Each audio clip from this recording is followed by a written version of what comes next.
책 읽는 자작나무.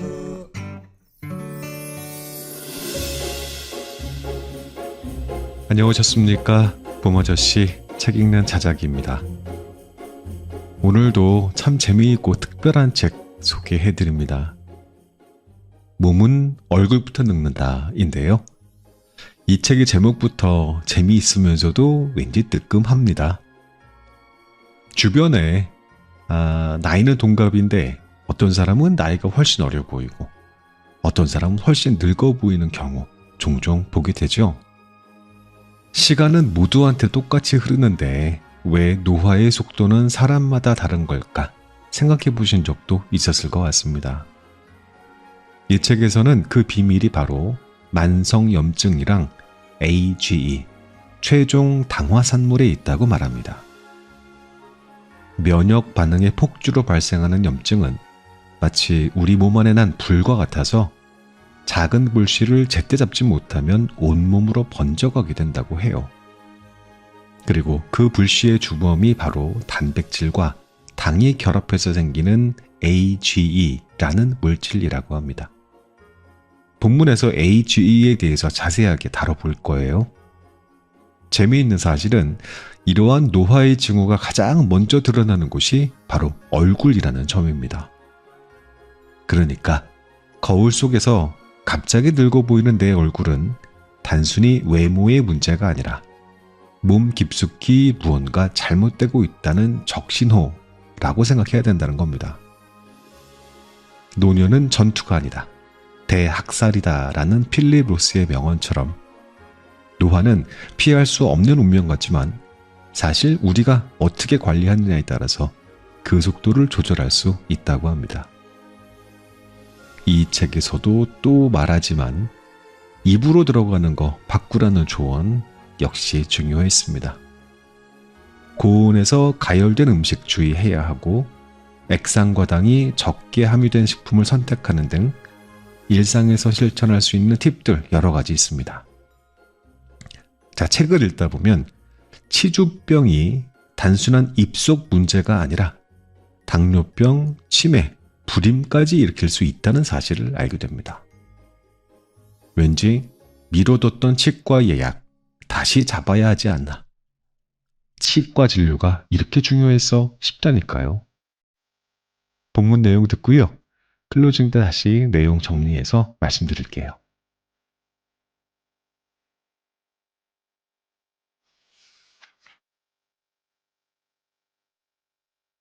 얼굴부터 썩는다는 것. 몸은 얼굴부터 썩는다. 얼굴이 썩는다는 게 도대체 무슨 뜻이야 하고 의아해하는 사람이 있을지도 모르겠다. 얼굴이 썩는다라는 말을 들으면 어떠한 모습이 떠오르는가? 녹아내리거나 부어올라서 얼굴 자체가 무너져버리는 이미지를 떠올릴 수 있을 것이다. 다른 한편으로는 서서히 기능이 쇠퇴하다가 완전히 멈춘 뒤의 이미지를 떠올릴 수도 있겠다. 얼핏 보기에는 아무런 변화가 없는 것처럼 보이지만 안쪽에서는 점점 문제가 커져서 기능이 저하되다가 마침내 정지하는 것이다. 이 책에서 말하는 썩는다는 후자의 이미지다. 얼굴에는 눈, 코, 입, 귀 등 인간이 살아가는데 매우 중요한 역할을 하는 감각기관이 모여 있다. 이 기관들의 기능이 서서히 쇠퇴해서 결국에 정지하면 어떻게 될까? 인간이 살아가는 데 필요한 오감 중에 4개의 감각기관이 얼굴에 있다. 즉, 얼굴이 썩으면 평범한 일상생활을 영위할 수 없게 된다. 눈은 코와 귀로 건강 상태를 드러난다. 눈이 손상되면서 그 기능을 완전히 잃어버리면 아름다운 풍경이나 사랑하는 사람의 얼굴을 볼 수가 없다. 혀의 기능이 손상되면 맛있는 음식을 맛볼 수 없다. 코의 기능이 쇠퇴하면 맛있는 음식의 냄새를 맡을 수 없고 풍미를 마음껏 즐기지 못한다. 즉, 코, 입의 기능이 쇠퇴하면서 생명을 유지하기 위한 식욕 자체가 없어지고 말 것이다. 그리고 귀가 쇠퇴하면 대화를 즐길 수 없고 위험을 감지하기도 어렵다. 그뿐만 아니라 썩는 현상이 진행되고 있다면 이미 몸에 뭔가 심각한 이상이 발생했을 가능성이 크다. 마치 흰개미가 안쪽에서부터 갉아먹는 칩과 같다. 눈에 띄지 않게 은밀히 쌓이는 문제는 결국 병의 온상이 된다. 그러므로 사람의 건강 상태는 얼굴을 진단하면 바로 알 수 있다. 얼굴은 뇌에 직접 연결되는 모든 감각기관이 집약되어 있어서 현재 전신의 상태를 가장 단적으로 나타내는 부분이기 때문이다. 따라서 몸 전체가 썩어 들어가게 하지 않으려면 무엇보다 얼굴의 건강이 중요하다. 하지만 유감스럽게도 한창 일할 나이인 30대, 40대에도 이미 얼굴이 썩어 들어가기 시작한 사람이 적지 않다. 그렇다면 여기에서 여러분에게 질문 하나 하고자 한다. 100년이라는 오랜 세월을 살아가는 가운데 어떤 일이 가장 힘들까? 아마 사람들 대부분이 평범하게 생활할 수 없게 되는 것이라고 대답하지 않을까?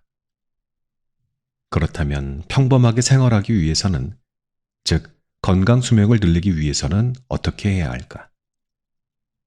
바로 얼굴을 썩지 않게 해야 한다. 썩는다는 것은 알게 모르게 문제가 쌓여서 조직의 기능이 정지하고 마는 것이다. 그러므로 우리는 얼굴의 기능이 조용히 정지되어 가는 것을 막아야 한다.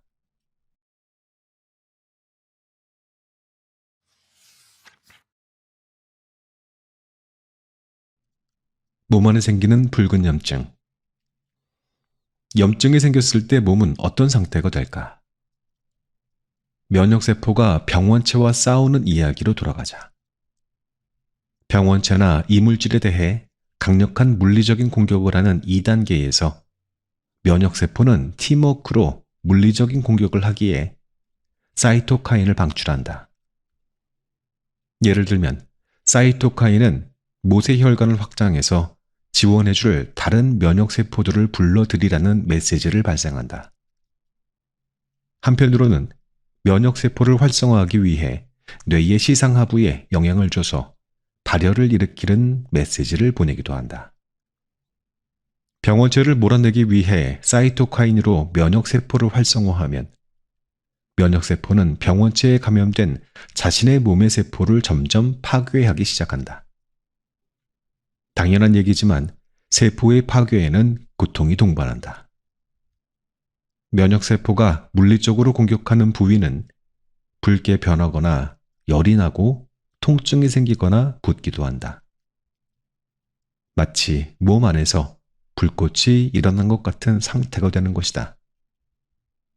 이것이 바로 염증이다. 염증은 몸을 썩게 만든다.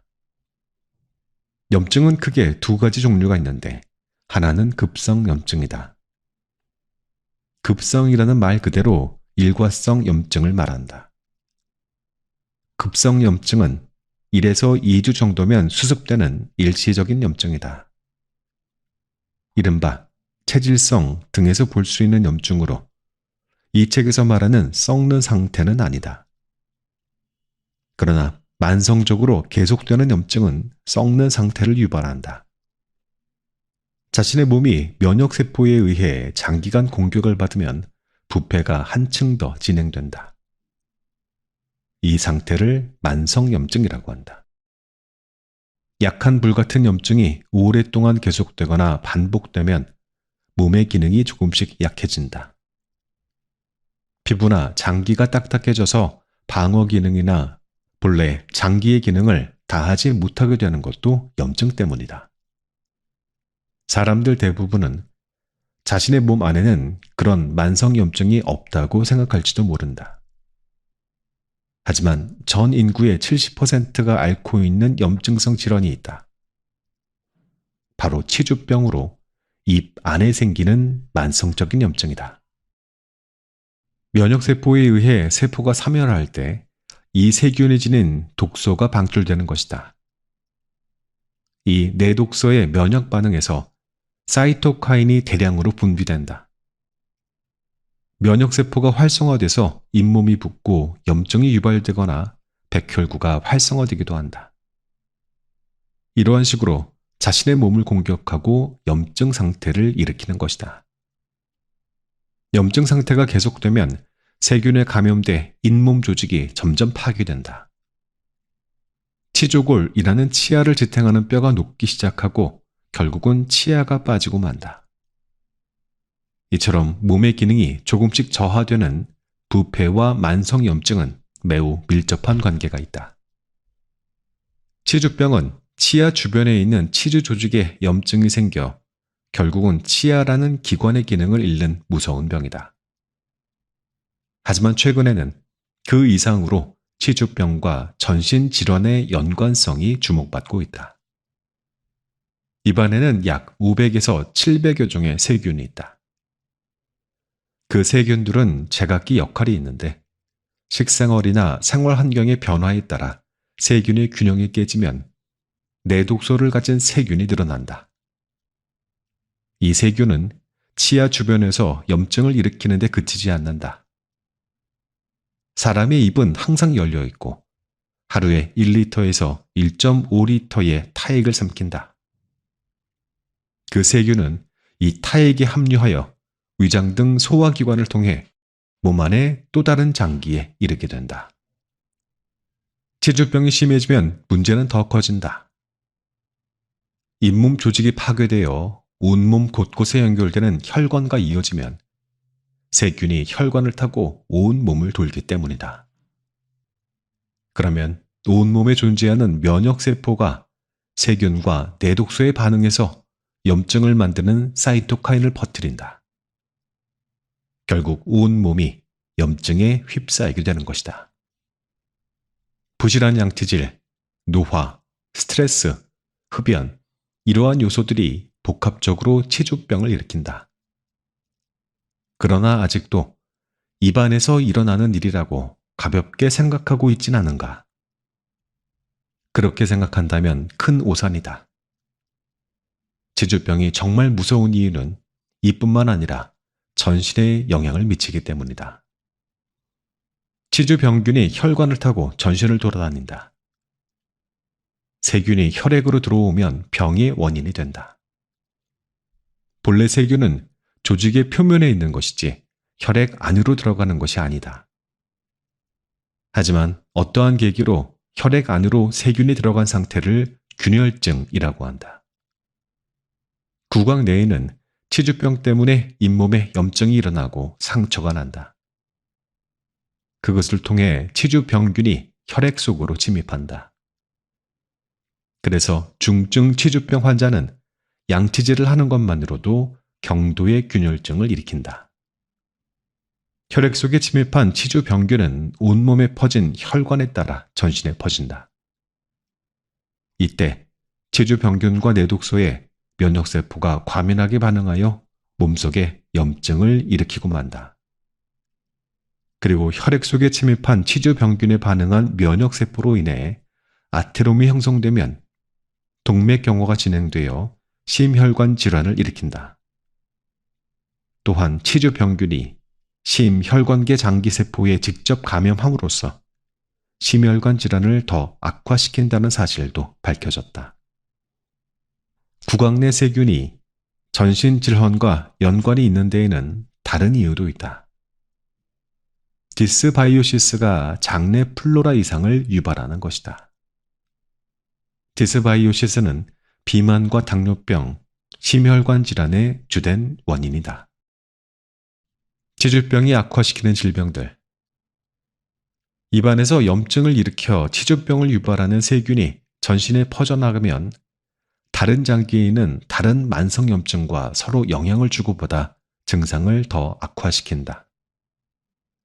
예를 들면 잘못된 생활습관의 축적으로 일어나는 당뇨병은 전신의 만성염증이라고도 할 수 있는 질환이다. 사실 치주병을 앓으면 당뇨병도 악화돼서 서로 염증 상태를 악화시킨다는 사실이 많은 연구에서 밝혀졌다. 치주병균에 반응해서 면역세포가 만들어낸 사이토카인은 염증을 촉진할 뿐만 아니라 인슐린 저항성을 올려주는 역할을 한다. 체중 평균이 계속해서 증가하면 인슐린 저항성도 더 올라가서 혈당 조절을 잘 하지 못하게 된다. 결국 고혈당 상태가 유지됨으로써 당뇨병도 더 악화되는 것이다. 손이나 손가락의 만성염증인 류마티스 관절염도 치주병과 서로 영향을 주고받아 증상을 악화시키는 질병 중 하나이다. 치주병이 악화되면 치주병균이 전신에 퍼져가는데 치주병균 중에 관절에 단백질에 영향을 줘서 자신의 몸을 공격하는 항체를 만들도록 하는 것이 있다. 또한 사이토카인도 류마티스 관절염을 악화시키는 역할을 한다. 한편 류마티스 관절염을 앓게 되면 손과 손가락에 기능 장애가 일어나 양치질을 제대로 못하게 되고 결과적으로 치주병이 더 악화된다. 치주병이라는 입안의 만성염증이 몸속의 만성염증에 영향을 줘서 염증을 악화시키고 몸을 조용히 좀먹는다. 25세에서 34세 사이의 젊은 층에서도 치주병이 강하게 의심되는 사람들은 약 30% 이상으로 해마다 증가하고 있다. 그까짓 잇몸병 정도야 라고 우습게 보면 안 된다. 치주병이라는 작은 불씨가 몸의 다른 염증을 악화시키고 사망할 가능성이 높기 때문이다. 예를 들어 양치질을 할 때 잇몸에서 항상 피가 나는 상태가 지속되면 건강검진에서 당화혈색소 수치나 중성지방의 수치가 조금씩 올라가는 것이 확인되는 경우도 있다. 치주병을 단순히 구강 내 염증이라고 치부하지 말고 구강 내에서 일어나는 문제는 몸 전체에서 일어나는 문제와 연관되어 있다라는 경각심을 가져야 한다. 모세혈관을 통해 온몸이 썩어간다. 앞에서 말한 대로 당뇨병과 치주병은 같이 발생하기 쉽다. 당뇨병은 치주병을 악화시키고 치주병은 당뇨병을 악화시킨다. 이 과정에서 가장 큰 타격을 입는 것이 모세혈관이다. 먼저 신장의 모세혈관에 대해 생각해보자. 신장의 중요한 역할 중 하나는 혈액속의 노폐물인 요 염분을 여과해서 소변을 통해 몸 밖으로 배출하는 일이다. 그런데 이 기능을 수행하는 것이 모세혈관의 실타래처럼 둥글게 모양을 이룬 사구체다. 가는 혈관이 모여서 만들어진 사구체는 혈관이 끊어지거나 막힘으로써 장애가 일어나기 쉽고 한 번 혈관이 손상을 입으면 재생되기 힘든 것이 특징이다. 또한 사구체에 문제가 생기면 신장 기능이 점차 약해진다. 다음으로 망막의 모세혈관에 대해 생각해보자. 당뇨병 망막병증은 당뇨병으로 인해 망막의 혈관에 장애가 생기는 병이다.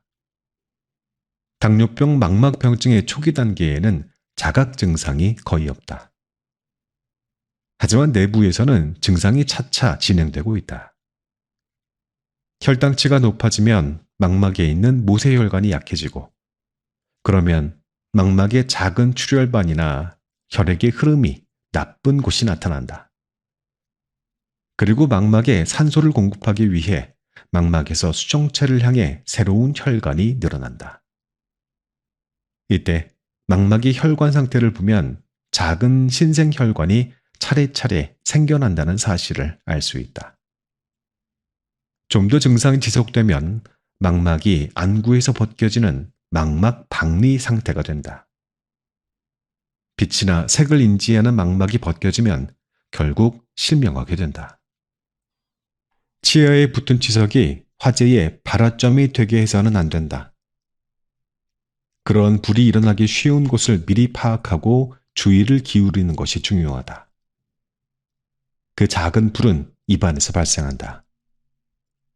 그러면 어떻게 주의를 기울여야 할까? 우선 잊어서는 안 되는 사실은 치주병을 일으키는 치주병균은 치아에 붙은 플라크, 치석 안에 숨어 있다는 점이다. 먼저 자신의 입안에 넣은 것들을 주목해야 한다. 아침이나 점심에 시간이 없다고 편의점에서 빵이나 주먹밥을 먹는다. 저녁에도 귀찮다고 패스트푸드나 라면, 우동 등으로 끼니를 때운다. 그러한 식생활을 계속하다 보면 치아에 플라크가 붙기 쉽고 치주병균이 증식하기 쉽다. 또한 당질 중심의 생활을 계속하다 보면 당뇨병에 걸리기 쉽다.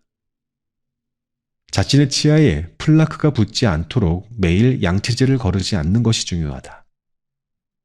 그런데 사실 양치질을 해도 정확히 플라그가 제대로 제거되었는지 알 수 없는 경우가 많다. 그래서 치주병에 걸려도 초기에는 자각 증상이 없고 자신이 치주병을 앓고 있는지조차 모르는 사람도 많다. 그렇다면 이를 어떻게 알 수 있을까? 우선 잇몸의 색이 입술 뒷면의 색과 비교해서 빨간색으로 변해 있으면 치아에 염증이 일어났을 가능성이 크다. 잇몸이 부어 있어도 주의해야 한다. 양치질을 할 때 치아와 잇몸 사이에서 피가 스며 나오거나 칫솔이 붉게 물들고 있는 것은 잇몸에서 염증이 진행되고 있다는 증거이다. 또한 잇몸이 두꺼워지거나 부은 것처럼 돌출되어 있으면 이미 염증이 상당히 진행되고 있는지도 모른다.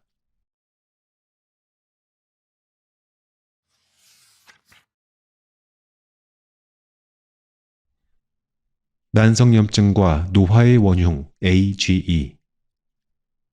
가공식품에 많이 들어있는 AGE는 염증을 일으키는 물질이다. AGE는 음식에서 섭취하기도 하고 잘못된 생활 습관 등에 의해 몸속에서 만들어지기도 한다.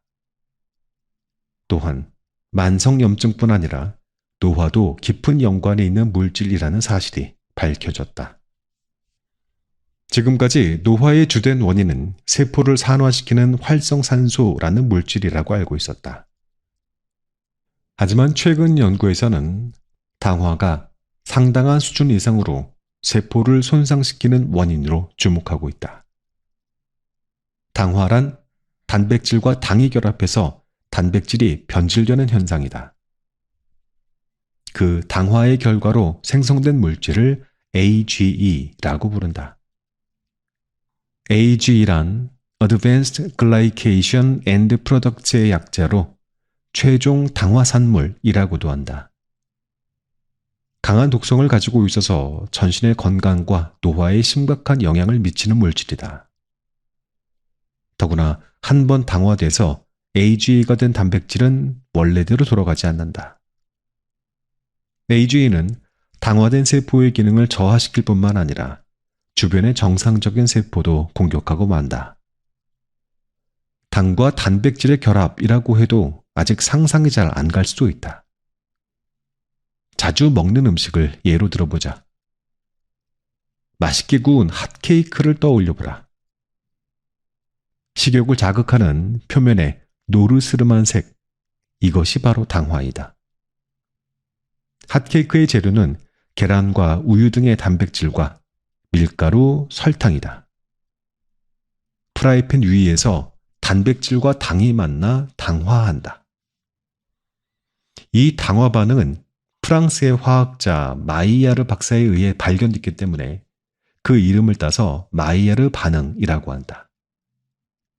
갈색의 물질이 생성되기 때문에 갈변 반응이라고도 한다.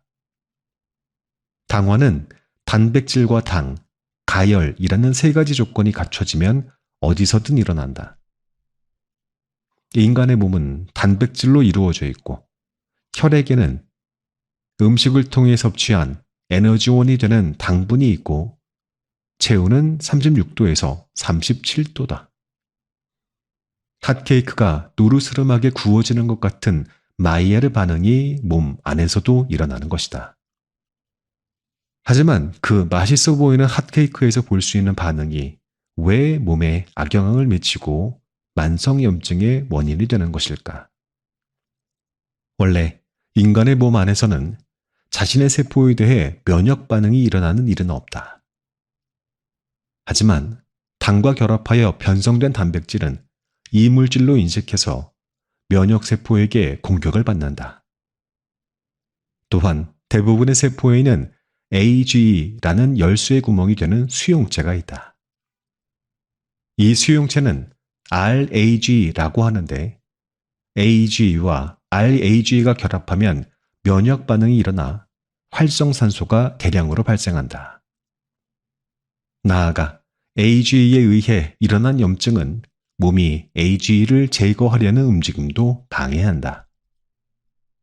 일단 입에 들어가는 것부터 바꿔라. 오늘부터 바로 바꿀 수 있는 습관. 몸 안에 숨어있는 위험 인자를 발견하는 것과 동시에 그 인자를 만드는 원인을 만들지 않는 것이 중요하다. 가장 먼저 바꿔야 하는 것은 입에 넣는 것이다. 스트레스를 경감하고 운동을 하고 식사를 바꾸는 것. 이 세 가지 중에서 오늘부터 바로 바꿀 수 있는 습관은 아마 식사가 아닐까.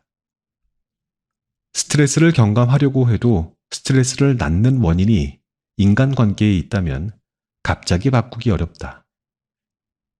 충분한 수면을 취하려고 해도 일이 남아있으면 수면 시간을 확보하기는 어려울 것이다. 하지만 식사는 혼자서 오늘부터 당장 시작할 수 있다.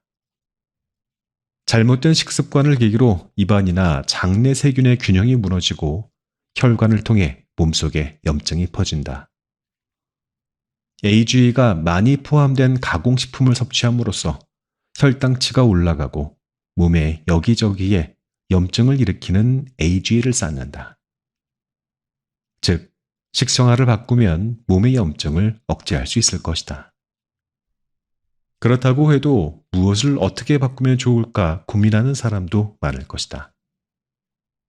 우선 살펴보아야 할 것은 자신의 식사에 얼마나 시간을 들이고 있는지다.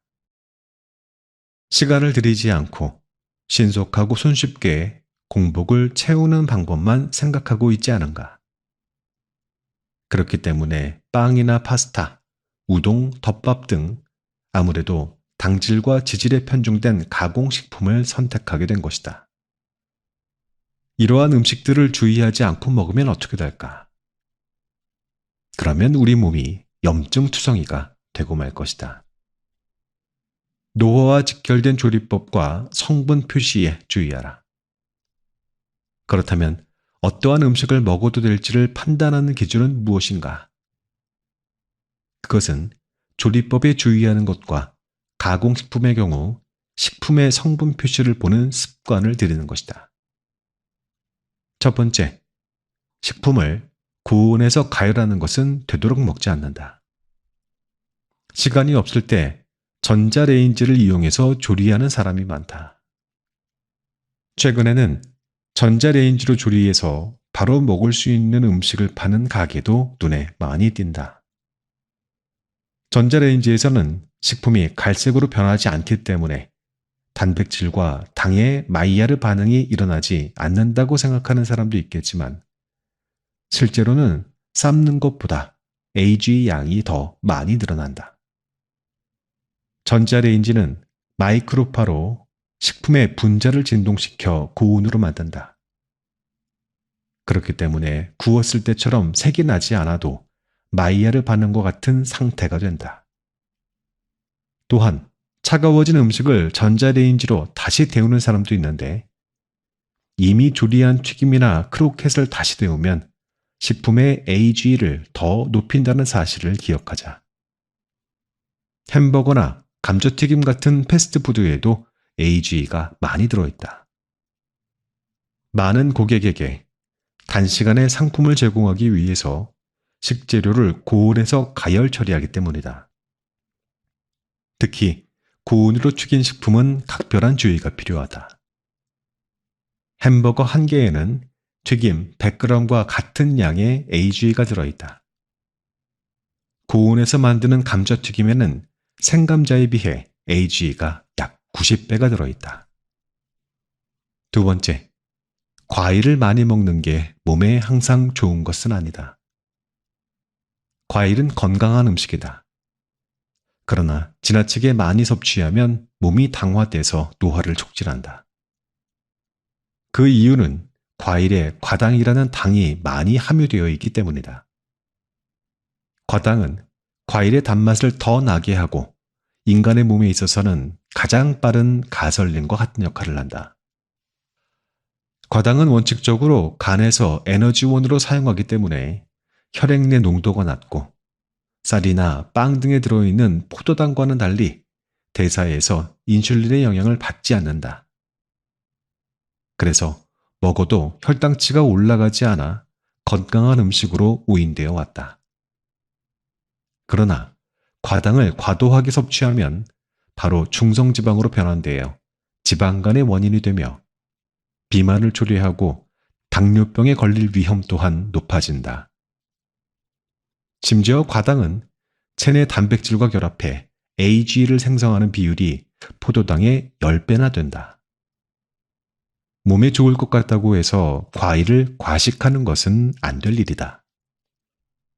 세 번째, 성분 표시에서 액상과당을 확인하라. 청량음료나 탄산음료, 과자, 통조림, 가공식품 등의 단맛을 내기 위해서는 액상과당을 사용한다.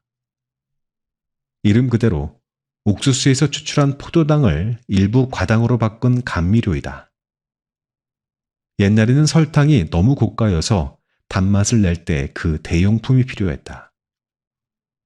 그래서 1970년대 미국에서는 액상과당 시럽이 탄생했다.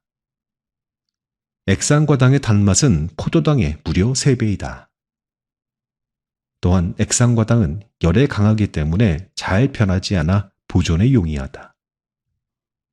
설탕의 원료가 되는 사탕수수와는 달리 액상과당의 원료인 옥수수는 대량 생산할 수 있는 장점이 있었다. 1976년 당시의 액상과당의 생산량은 22만 톤이었는데 불과 8년 뒤인 1984년에는 100만 톤을 넘어섰다. 하지만 액상과당은 탄수화물에 들어있는 포도당보다 몇 배 더 빠른 속도로 단백질과 결합한다. 액상과당이 많이 들어있는 청량음료를 물처럼 마시는 것은 몸 안에 AGE를 쌓아두는 행위와 같다. 또한 액상과당은 캔 주스나 개인 커피에도 사용된다. 과즙 농도가 적은 주스도 농도를 맞추기 위해서 액상과당을 사용한다. 스포츠 음료 안에도 액상과당은 들어간다.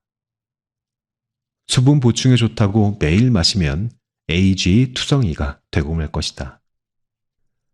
그러면 과당이 얼마나 들어있는지를 알아보고 싶을 때에는 어떻게 하면 좋을까?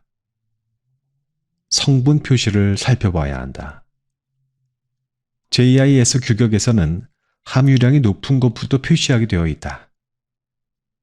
그렇기 때문에 과당의 비율이 50% 미만인 경우 포도당과 과당의 혼합이라고 표시한다. 50% 이상, 90% 미만인 것은 과당, 포도당 액당, 90% 이상인 것은 고과당 액당이라고 표시한다. 일본의 경우는 과당이 이성화당이라는 표현으로 액상과당을 표시한다. 이성화당이란 포도당을 과당으로 변화시킨 것이라는 뜻으로 액상과당과 같은 뜻이다. 한국의 경우 제품 겉면에 표시된 영양정보 표시란에서 당 성분 함량을 확인한 후 원재료명 표시란에서 과당이 들어갔는지를 확인하면 된다. 다만 과당류는 과당과 기타 과당으로만 분리해 표시한다. 액상과당은 기타 과당에 포함된다. 네 번째, 탄수화물을 중복해서 먹는 것은 피한다. 액상과당을 사용한 청량음료뿐만 아니라 혈당치를 급상승시키는 식품은 몸을 당화시키기 쉽다. 특히 당질이 많은 쌀이나 빵, 면을 대량으로 섭취하는 식사는 가능한 피해야 한다. 예를 들면 점심으로 라면, 볶음밥, 덮밥과 우동, 우동과 김밥 등을 같이 먹지 않는가. 또한 감자나 당근 등 당질이 많은 재료로 만든 카레라이스도 탄수화물을 중복해서 먹는 격이다. 탄수화물을 중복해서 먹으면 급격하게 혈당치가 올라가는 혈당 스파이크 현상이 발생해서 혈관이 손상된다. 결국은 염증이 생기고 동맥경화의 원인이 되고 만다. 5번째, 먹음직스럽게 구운 음식에 주의한다. 앞에서 말한 마이야르 반응을 떠올리기 바란다. AGE는 단백질과 당이 가열되면 생긴다. 핫케이크의 노르스름한 부분처럼 튀김, 돈가스, 크로켓 등의 노르스름한 튀김과 구운 생선, 스테이크 등의 그을린 부분에서도 AGE가 많이 포함되어 있다. 예를 들면 고기가 구워질 때 붉은색에서 갈색으로 변하는 색깔의 변화는 고기에 들어있는 당이나 단백질이 열로 인해서 결합하면서 발생한다. 구수하게 구운 식재료는 식욕을 자극하지만 너무 많이 먹지 않도록 주의하기 바란다. 또한 특히 맛있게 구워서 버터를 발라 살짝 구운 고기에는 레몬이나 오렌지, 유자 등을 짜서 먹으면 AGE를 조금이라도 줄일 수 있다.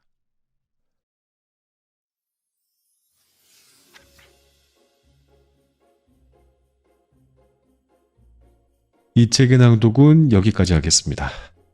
이 책은 우리가 흔히 간과하기 쉬운 몇 가지 진실을 날카롭게 지적을 했습니다. 우리의 몸은 외부에서 보이는 것처럼 특히 얼굴에서부터 그 건강 상태가 드러나기 시작한다는 것이었죠. 책에서 되게 중요하게 다루는 개념이 썩는다라는 표현인데 이는 단순한 은유가 아니었고요. 이는 얼굴에 집중되어 있는 감각기관들이 그 기능이 서서히 쇠퇴하면서 일어나는 과정을 뜻하는 의미로 쓰였습니다. 얼굴에는 인간의 오감 중에 4가지, 시각, 미각, 후각, 청각을 담당하는 기관이 모두 모여 있잖아요. 이 감각기관들의 기능이 저하되면 우리는 평범한 일상을 영위할 수 없게 되고요. 특히 주목해야 될 것이 치주병과 전신질환의 긴밀한 연관성이었습니다. 치주병, 보통 단순하게 잇몸병이라고 생각을 하는데 이것은 전신 건강에 큰 영향을 미치는 심각한 문제라는 것이었습니다. 입안에서 서식하는 500에서 700종의 세균들이 균형을 잃으면서 이들이 타액과 함께 소화기관으로 심지어 혈관을 타고 전신으로 퍼져 나갑니다. 치과 가셔야겠죠? 만성염증은 이 책에서 강조한 또 다른 핵심 개념이었어요. 아까 말씀드렸던 치주병으로 인해서 만성염증은 당뇨병, 류마티스 관절염, 심혈관 질환 등으로 다양한 전신질환과 상호작용을 하면서 증상을 악화시켰지요. 그래서 25세에서 34세의 젊은 세대 중에서도 무려 30% 이상이 치주병 위험군에 속한다는 사실은 경각심을 일으킵니다. 모세혈관의 손상 역시 주목해야 될 부분이었습니다. 당뇨병과 치주병이 함께 발생을 하면 신장의 사구체나 망막의 모세혈관에 심각한 영향을 줄 수 있다고 했어요. 이러한 손상은 재생이 어렵고요. 결국 장기 기능의 저하로 이어지게 되죠. 또 최종 당화산물 AGE에 대한 설명이 이 책의 가장 유익한 부분 중 하나가 아니었나 생각을 합니다. AGE는 단백질과 당이 결합돼서 생성되는 물질로 강한 독성을 가지고 있으며 염증과 노화를 촉진한다고 했습니다. 놀라운 점은 우리가 일상적으로 섭취하는 음식들이 AGE의 주요 원천이라는 것이었어요. 고온에서 조리된 음식들, 특히 튀김류들, 또 전자레인지로 데운 음식들, 액상과당이 많이 포함된 가공 음식 등이 모두 AGE 함량이 높았지요. 심지어 건강하다고 생각했던 과일도 과도하게 섭취하면 과당으로 인해서 체내 AGE 생성을 촉진할 수 있다고도 했습니다. 자, 여기에서 가능한 해결책, 우리가 실천해야 될 부분이요. 첫 번째, 식습관을 개선하는 겁니다. 고온에서 조리된 음식 줄이기, 또 탄수화물 중복 섭취 피하기. 두 번째, 식품 성분 표시를 확인하는 것. 특히 액상과당이 얼마나 함유되어 있는지 체크해 보는 것이었습니다. 세 번째, 구운 음식에 대한 섭취를 제한하는 거였죠. 노르스름하게 구워진 부분에서 AGE가 많이 포함됐다고 했거든요. 네 번째, 과일을 너무 과다하게 섭취하는 것도 주의해야 했습니다. 다섯 번째, 치아 관리입니다. 플라그 제거를 위해서 정기적으로 스케일링 받으러 우리 치과에 자주 다녀야 될 것 같아요. 이 책의 가장 인상적인 점이 우리가 흔히 간구하는 그 구강 건강과 전신 건강의 연결성을 과학적으로 밝혀냈다는 겁니다. 그냥 잇몸병이라고 가볍게 넘길 수 있었던 문제가 사실은 전신 건강의 적신호였다는 것이죠. 우리 몸의 건강이 얼굴, 특히 구강에서부터 시작된다라는 통찰은 예방의학적인 관점에서도 매우 가치 있어 보입니다. 치아 건강을 통해서 당뇨병, 심혈관 질환 등의 심각한 질환을 예방할 수 있다는 사실은 건강관리의 패러다임을 바꿀 수 있을 만한 중요한 메시지였다고 봤습니다. 자, 저는 지금 아주 짧은 일정으로 스페인의 마드리드에 와 있습니다. 일주일 정도의 일정입니다. 여기 마드리드는 지금이 벌써 세 번째 방문인데요. 사랑하는 사람의 여동생이 이곳에서 결혼식을 올렸습니다. 하객으로 참석해서 축복을 전하는 일정 사이에 잠깐 짬이 나서 이 책의 녹음을 마쳤습니다. 예전에도 느꼈지만 유럽의 하늘은 참 부럽습니다. 비가 좀 자주 내리긴 했는데 해가 한번 비추기 시작하면 정말 놀랄 만큼 깊고 선명한 하늘을 볼 수 있습니다. 마치 세상의 모든 파란색이 여기 하늘에 다 모여 있는 것 같다니까요. 이런 말씀 드렸던 적 있나요? 예전부터 조용히 꿈꿔왔던 게 이제 언젠가 모든 일에서 은퇴를 하게 되면 세계의 도시들을 옮겨 다니면서 1년 살기를 해보는 거였습니다. 그 리스트 안에는 분명히 마드리드도 포함되어 있습니다. 낯선 도시의 골목을 산책하고 카페에 앉아서 책을 읽고 천천히 하루를 보내는 그런 삶이, 그러한 상상이 마드리드에서도 선명히 다가옵니다.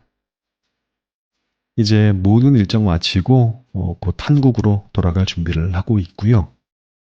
남은 2, 3일 동안 조금 더 이 도시의 햇살과 사람들의 표정을 마음에 담아두고 곧 한국에서 다시 인사드리겠습니다.